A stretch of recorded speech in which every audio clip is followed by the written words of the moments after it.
Donald Trump has a new bee in his bonnet. And this is something that begins with the letter B. This is Bagram or Bagram, as he would say. It's a big, huge airbase in Afghanistan, about 47 kilometers north of Kabul, on the route to northern areas across the hump, across the mountains, is the region that was commanded by Ahmad Shah Massoud. And even in Najibullah's times, or even in Soviet times of Soviet occupation, there was a lot of action from the other side because Ahmad Shah Massoud was very active. In fact, I've gone as far as Salang Pass from Kabul, because Salang Pass was what you needed to go over that hump into the northern areas and Panjshir Valley.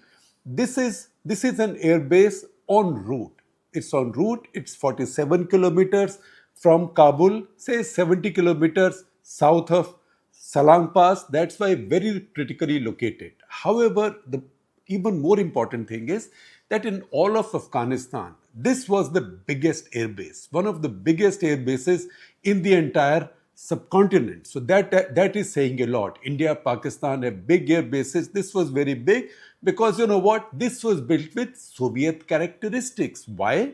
Because it was built by the Soviet Union, and it was built not after the invasion in 1979. It was built in the 1950s. So this had a big runway. Those days, a very large, very long runway, and this was designed in such a way that Soviet military aircraft could use it. Kabul has its own civilian airport. Bagram was built for Soviet forces because Afghanistan then was a Soviet buffer state. For a long time, the British used the Afghanistan when the imperial power was in the subcontinent. They used Afghanistan as their buffer state. There was always a tussle between the British imperial power and with the Russians and later the Soviets. However, after decolonization of the subcontinent, it was the Soviets who increasingly acquired influence over Afghanistan, and that's the reason this humongous airbase was built. Now, what happened to that airbase, I will tell you as we go along. Let me tell you first of all, what did Donald Trump say, and then we'll see from where is this sudden bee in the bonnet or brainwave coming from. Trying to read Donald Trump's mind is always complicated because nobody knows what he's thinking. I'm not even sure he knows what he's thinking or what is the headline that he will unleash on the world today. But at the same time, there is also a simpler aspect to understanding his mind. So we will get into that as we go along. First of all, see what he said. So September 18, at his joint presser with Keir Starmer, the British Prime Minister, he said about Bagram, that we lost Bagram Air Base, that was given away. Of course, he keeps on saying that Biden lost it. Biden carried out a very bad withdrawal from Afghanistan. But he then says, and I'm quoting him, "We are trying to get it back. They need things from us." They means Afghans. They need things from us. And he says, it's an hour away from China. From China makes its weapons, right? Then on September 21, on a Truth Social post, he again said, if Afghans don't give Bagram Air Base back to those who built it, the United States of America, bad things are going to happen.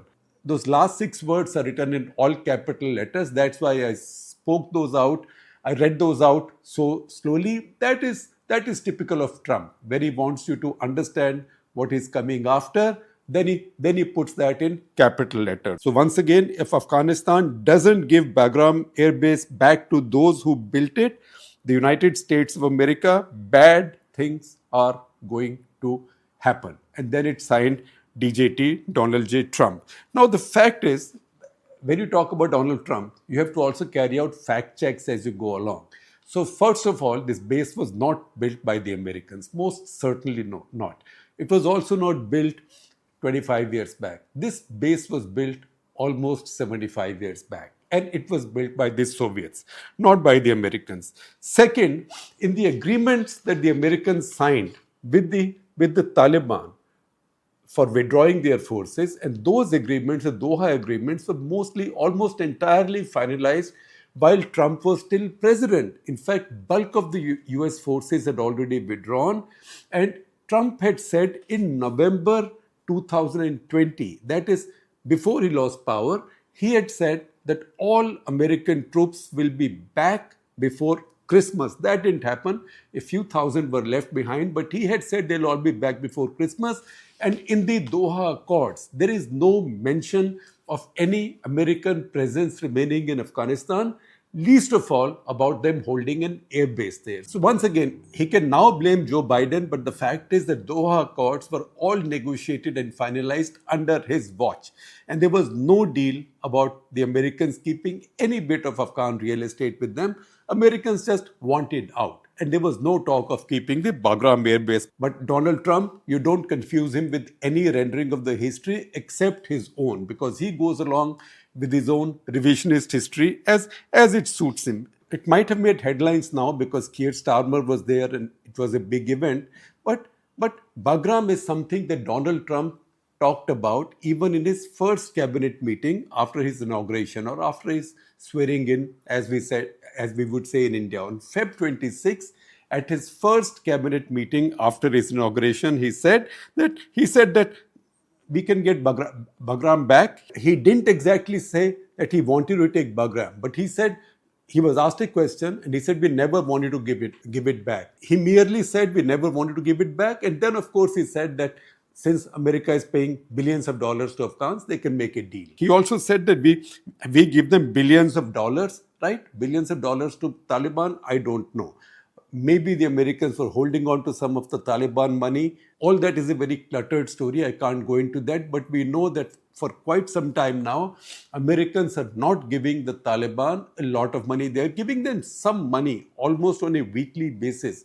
As Amrullah Saleh, the former Afghan National Security Advisor, now in exile, loyal to the Northern Alliance in particular, he had said in an audio off the cuff that I had recorded with him from wherever he is exiled now, there he had mentioned the Americans are giving the Taliban a certain amount of money almost on a weekly basis. That's like a maintenance money, or that's like protection money of some kind.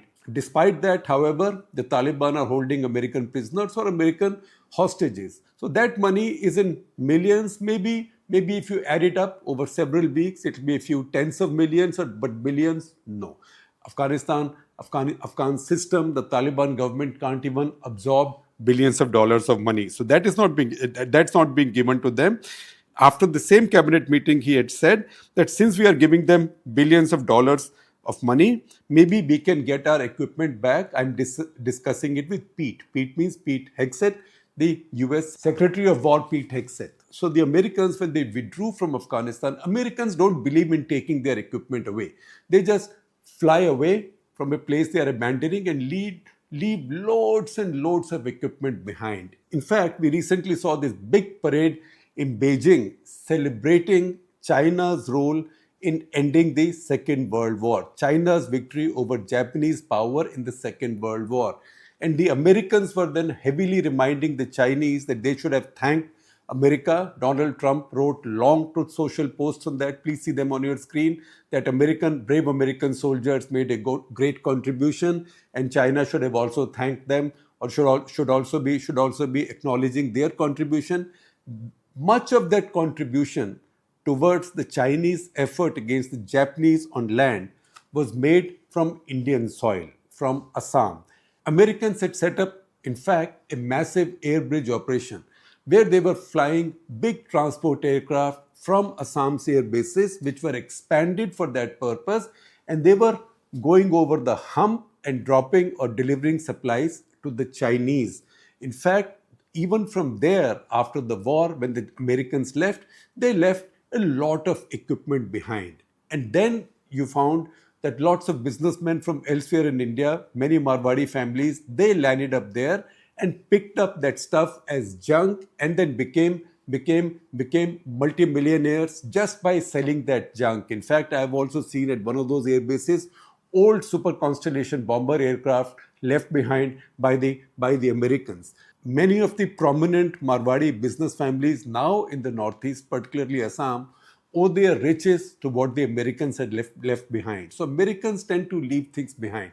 In Afghanistan, they left a lot of things behind, including armored personnel carriers, tanks, even some helicopters. A lot of that, whatever the Taliban can use, the Taliban have been using. We saw the Taliban line up their forces on their border or Durand line with Pakistan. That made it look like they had better equipment, more mechanized equipment, and better quality mechanized equipment than even the Pakistanis. That's the stuff the Americans have left behind. So he's talking about getting it back for money. Unlikely that that will happen, and also given the geography, it's very difficult. Even if the Taliban agreed to give it back, to extricate it is going to cost more than the value of that equipment. But this is just Donald Trump talking. Now, Donald Trump, he does not speak in understatement. So he's described this runway. Why does he want Bagram? He says, this is one of the longest runways in the world and most powerful. Very heavy concrete and steel have gone in it. You can land almost anything on it. Now, the fact is, because the Soviets built it, Soviets built big, heavy stuff, big, heavy, strong stuff. It applies to everything that the Soviet system built. This runway is like that. However, this is by no means the longest runway in the world. This is a long runway at about 11,500 feet. But the longest civilian runway, forget military runway, longest civilian runway in the world is in Tibet. This is an airport called Chamdo Bamda, which is 18,045 feet or 5,500 meters. That's much longer than Bagram. Even in the US, a bunch of air bases, at least 3 of them, if not 4, at least 3 of them have longer runways than Bagram, notably the Edwards Air Force Base, which might have not 1, but probably 4 runways longer than Bagram. So this doesn't apply. He's just feeling a sense of loss. He just thinks maybe it's a seller's remorse, as they say. Like there's a buyer's remorse, there's a seller's remorse, that you sometimes might sell a painting for a certain price, right? And then a year later think, I shouldn't have sold it. This is worth something. This will become worth much more in my children's times, like that. So this is a seller's remorse. And he thinks that he can make a deal with the Taliban and probably get some presence there. The Taliban, as you would expect, were quick to respond to this. Even after the Feb 26 cabinet meeting, when Trump first talked about Bagram, Zabihullah Mujahid, who's a very familiar name in India as well, because he is a most prolific Afghan spokesperson, Taliban spokesperson, he said that Trump's reaction was emotional and he should refrain from making statements based on unsubstantiated information, because Trump had then suggested that Chinese troops were at Bagram and Chinese had some control there. And he said this is fully in control of Islamic Emirates of Afghanistan, not at all with the Chinese. Then Zakir Jalali, an Afghanistan Taliban foreign ministry official, he put a post on social media saying that both sides should engage and negotiate. Afghans have never accepted foreign military presence of anyone in our history. All other paths are open, which means we are open to making a deal. Then he also went on to add, sort of patronizingly, Trump is a good businessman and negotiator. He's more than just a politician. So Afghans left some door open for some negotiations, not about any territory. An even more interesting observation came from Muhajir Farahi, who was a deputy minister, and he quoted a verse. He quoted a verse on social media, on Twitter, on X, and the verse translated in English is, those who once smashed their heads against the rocks with us, their minds have still not found peace. And then he has ended this sort of Donald Trump-like, Bagram, Afghanistan. Fasihuddin Fitrat, the Afghanistan Ministry of Defense Chief of Staff, has said a deal over even an inch of Afghan soil is not possible. We don't need it. And he says Afghan independence and territorial integrity are of the utmost importance. Now, Bagram has a history. The Soviets built it. But when the Americans came, this is the first air base over which they acquired control. They came in from the north because the Northern Alliance was their ally. If you've seen any of the movies on Osama bin Laden, lately The Hunt, you will see that is where the Americans first came in. As they came into Bagram. There were pitched battles around Bagram. After that, the Taliban never fought a ground battle. then after that, the Taliban went into the guerrilla mode, where they've been very successful. This was the last battle where they exposed themselves in large numbers and fought to keep territory. Once the Americans took Bagram, they built it into a mini city. Thousands of Americans came in, then contractors came in, local employees came in. The nearby town of Bagram, which is a district headquarters, that also boomed as a result. Remember, it was at Bagram that the Americans, first of all, they set up a big jail there, and also a very controversial dark facility where they carried out interrogations of the kind that have been written about now, about which books have been written now. This is also the place, Bagram Air Base, where they made a mock-up of the house in which Osama bin Laden was living in Abbottabad. Once they figured that he was there, this is where they made a mock-up, and that's where the special forces, the Neighbor Special Forces Development Group, they carried out their practice for the ultimate raid. This was therefore a key facility. Americans then under Biden, when they withdrew from Afghanistan, they abandoned Bagram on July 1. 6 weeks later, as the Taliban took over all of Afghanistan, as Kabul fell without a bullet being fired, at that point, the Taliban came and opened the gates of the big prison in Bagram. And everybody escaped, including prominent leaders of Al-Qaeda and from many other groups. The entire prison was emptied out. Now Trump knows. Trump is not coming at this only from nostalgia. He sees some hope because his envoy for hostage negotiations, Adam Boehler, he's been visiting Afghanistan. In fact, he's the only American who's formally in touch with the Taliban. I don't know if anything is happening behind the scenes between intelligence people, but he's formally talking to the Taliban because he wants some American prisoners out. Maybe Trump thinks that he can use this route to get a deal with the Taliban so he can base at least a contingent of his forces in Bagram. Now, they can be used for intelligence, they can be used for counter-terror operations against ISIS Khorasan, which is a common enemy of the Americans, and the Taliban. I don't know, but the motive might be to have some forces there or some resources there to keep an eye or at least an ear on the Chinese, because Trump said that it is 1 hour away from there that the Chinese are making their nuclear weapons. The fact is that the border of China is less than an hour away from Bagram because it's only about 700 kilometers. The only sizable or significant nuclear facility, if you can call it that the Chinese have in Xinjiang, because that is the province bordering Afghanistan. In Xinjiang at Lopnor, they have their nuclear test facility. However, for a long time, no new tests have been carried out. So I'm not sure if that's of so much interest to him. Then if you go further north, then in a place called Hami, which is almost 3,000 kilometers from Bagram, that is where the Chinese have a bunch of their missiles. Most of the Chinese nuclear weapons are manufactured or fabricated in central China. They are not in peripheral China. However, lately the Chinese have been relocating some of their nuclear missiles in their peripheries, including Xinjiang, because as the size of the Chinese nuclear arsenal grows, they also want to scatter them, spread them, so that they are not found in one place, because everybody now is looking for first strike, second strike, third strike, fourth strike, like that. So geography also becomes your ally. The Americans worry that they don't have any access to this side of China, that if something breaks out in Taiwan Strait or in South China Sea, then it becomes a one-front situation with China. But if they had a presence, if they had a big air base like Bagram, then they could open a second front in China's backyard. And that will make things tougher for China. Now, I don't think it's going to be that easy, but there is a certain temptation.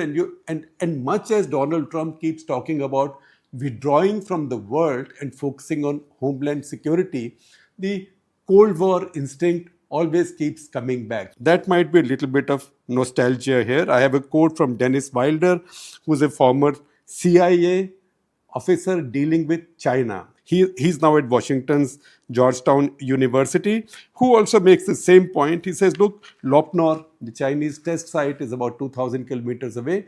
But at the same time, current closest American base would be in the Philippines, which is almost 5,000 kilometers away. So this will be closer, as quoted by Financial Times, we should be honest. The fact is that it's the point he also makes, that anything that the Americans want to know about what's happening with the Chinese nuclear program, they now have satellite resources. Satellites are of very high quality. They also have human intelligence. They can also eavesdrop on conversations and communications. It's not as if geographical proximity is going to help a great deal. However, we have to see what has influenced Trump's mind. And that might be something as simple as an op-ed page article, as an opinion article written by Mike Waltz, who was briefly his national security advisor and who he fired or maybe shifted, kicked upstairs as America's ambassador to the UN. That is after he had mistakenly added the editor of The Atlantic to his signal communication group, planning strikes in Yemen on the Houthis. After that, Mike Waltz was removed.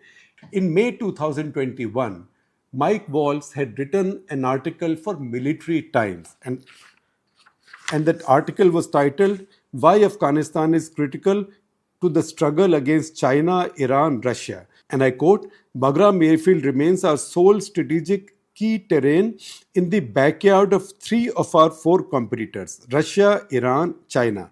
And we have no other options in the region. Now, it makes me wonder, who's the 4th competitor? Now, there's a little bit of a juicy line somewhere there where he refers to Pakistan, where he says he's worried about Pakistan's nuclear weapons and Pakistan's ability of ensuring that these do not fall into wrong hands. However, I don't think he's talking about Pakistan as one of his 4 competitors. I suspect, although it's not mentioned in his article, but I suspect he's talking about North Korea. But then he says 3 of the 4, Russia, Iran, China. Bagram sits in the back of each one of those, which is geographically correct. However, there is a complication as well. And that complication is, how does he fly to Bagram? How do the Americans, the mightiest air force in the world, how does it fly to Bagram? It has to either go over Iran, which is enemy territory for it, or it has to go over Pakistan, which is not always enemy territory. It can be friendly territory, but there will be a price to be paid for that. And why would the Taliban, who are at odds with the Pakistanis now, why would the Taliban let a deal go through where the Pakistanis get their tribute as well? Because Pakistanis will not do it for free. So this is not as simple as Trump is making it look like. But then you know what?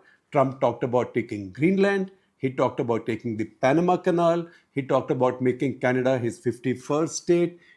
All he ended up doing was, at least for his official purposes, renaming the Gulf of Mexico, Gulf of America. So he does a lot of these things. These are trial balloons. However, what he's done is now, he's brought back Afghanistan in global headlines through Bagram Air Base, and has also brought into focus the importance of this piece of real estate, which has contributed to so much misfortune for the Afghans, because they've been stuck between superpowers and they've forever been, chronically been, the victims of Cold War.